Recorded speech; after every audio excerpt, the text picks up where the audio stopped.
Next, I am going to show you how to conduct stakeholder assessments and mapping step by step, and also provide you with a free checklist. Overall, this video will help you save hours whenever you have to assess and map stakeholders for your project. So let's jump right into it. There are 6 steps for conducting a stakeholder assessment and mapping. Step 1, you need to identify all stakeholders. Start by meeting with the project team to brainstorm all individuals and groups that are connected to your project. Ask questions like, who touches this process and system today? And who will be touching it tomorrow? In addition, you want to think beyond the obvious groups like executives and employees. Why? Because your goal is to list everyone directly or indirectly that are being impacted by the change or by the project. You want to include customers, suppliers, regulators, unions, IT partners, and even community groups if they will be impacted. Here is an important tip for you. Whenever you are doing your stakeholder assessment and mapping, you can categorize the stakeholders as internal stakeholders. So, for example, employees, managers, leadership, and external stakeholders like clients, vendors, and regulators. As you can see, that is what I have done on the template that I am showing you on my screen. This ensures that you don't miss anyone, which moves us to step 2. For step 2, this involves gathering data on your stakeholders. And this is a very important step for you to complete before you move on to step 3. Once you have a list, you want to gather information about each group or each stakeholder. What do they care about? What do they expect from the project? Really, you are trying to understand how much power does a particular stakeholder or a particular stakeholder group, how much power do they have when it comes to supporting or blocking your project? And that is why I highlighted this particular point on my screen.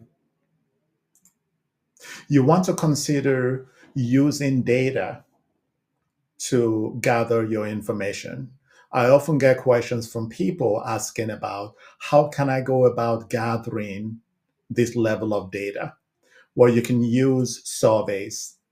Make it short. Short surveys is one way to gather information about your stakeholders.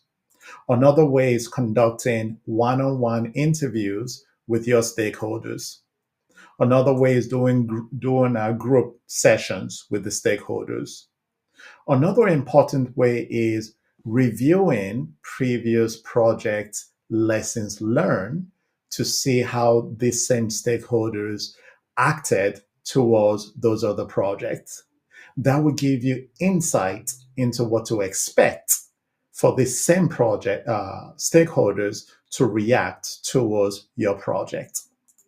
And you also want to engage with managers who interact with these stakeholders to gather information from them about these specific stakeholders. Which moves us to step 3. For step 3, what you want to do is analyze stakeholder influence and also impacts. What we are looking at here on my screen is a sample or an example stakeholder management template that involves stakeholder mapping. One thing you will notice here is high influence stakeholders who also have a high level of impact should be considered priority stakeholders. A stakeholder that has a high level of influence means that stakeholder has authority across the organization, is well respected. People listen to that particular stakeholder. They can influence other people's perception about a project. High impact means that stakeholder can negatively or positively impact the success of your project. So when you have a stakeholder that has a lot of influence across your organization, and that same stakeholder has a high impact on your project, that stakeholder should be considered a priority stakeholder. What if a stakeholder is high influence, but they have a low ability to impact your project? In which case, consider these stakeholders as key influencers. What if a stakeholder has low influence across your organization, meaning that they don't really have the ability or the personality to influence other people? But if that same stakeholder has a high ability to negatively or successfully impact your project, then you want to group that stakeholder under a group that requires strong support as part of your project and your change management engagement. Now, what if a stakeholder has low influence but also have low impact? So basically, they don't have the ability or the personality to influence people within your organization.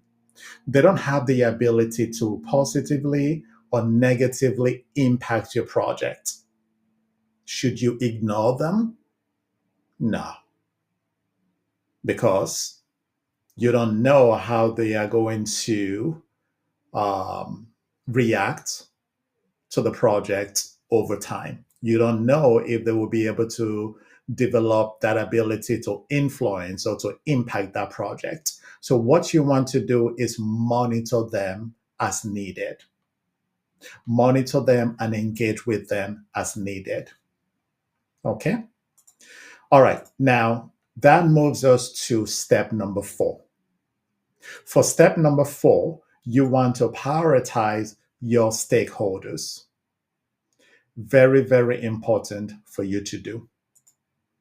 Take notes on this, please, because one thing you need to keep in mind is this: not all stakeholders are equal in importance.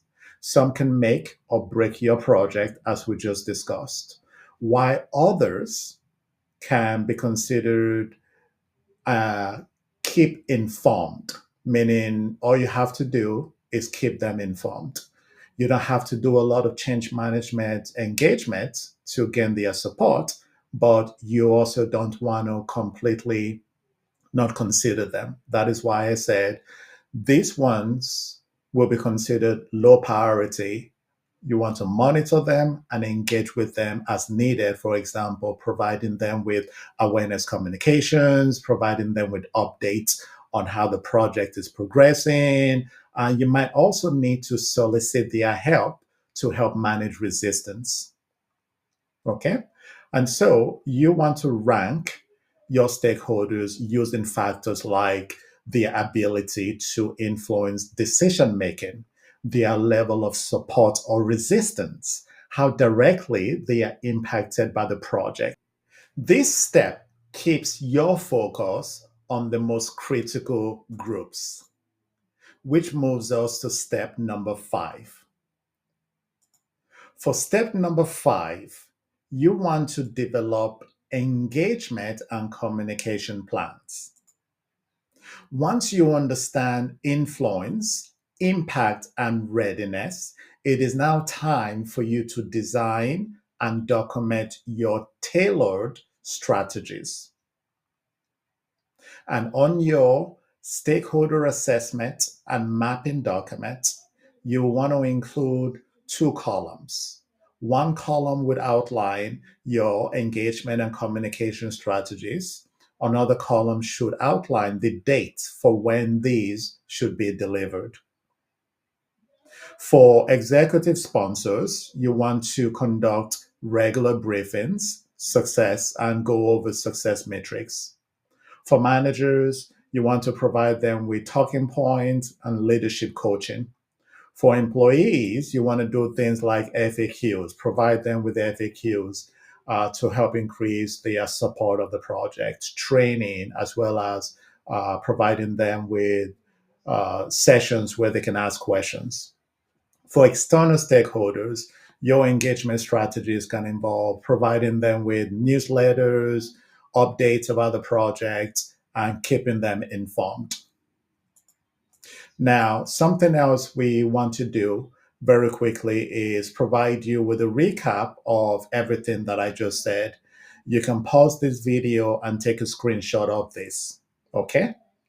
The next thing we want to do is go over to step number 6 on how to conduct the best stakeholder assessment and mapping. For step number 6, you want to continuously monitor and adjust your stakeholder assessment and mapping exercise. But why? Well, one thing you should keep in mind is this: stakeholder needs evolve, resistance may grow, or support may be reduced. So you want to revisit your stakeholder mapping and update your engagement plans at each project milestone. To simplify how you conduct your stakeholder assessment and mapping, I have created a ready-to-go checklist that is free and walks you through each step. You will notice on this checklist that I have on my screen, this is a very simple checklist. It breaks the activities into the 6 key stakeholder assessment and mapping steps. So I often get questions from a lot of project and change practitioners. They normally ask, how do you measure success with stakeholder assessments and mapping? The answer is that you measure success in stakeholder assessment and mapping by tracking stakeholder engagement, adoption rates, and project outcomes. Success really means stakeholders are informed, supported, and aligned with your project goals. Using a stakeholder assessment tool allows you to measure engagement and also adjust strategies over time. And these are the 6 steps on how to do a stakeholder assessment and mapping. So let us move on to the next. The next topic covers the key mistakes you should avoid when doing a stakeholder assessment and mapping.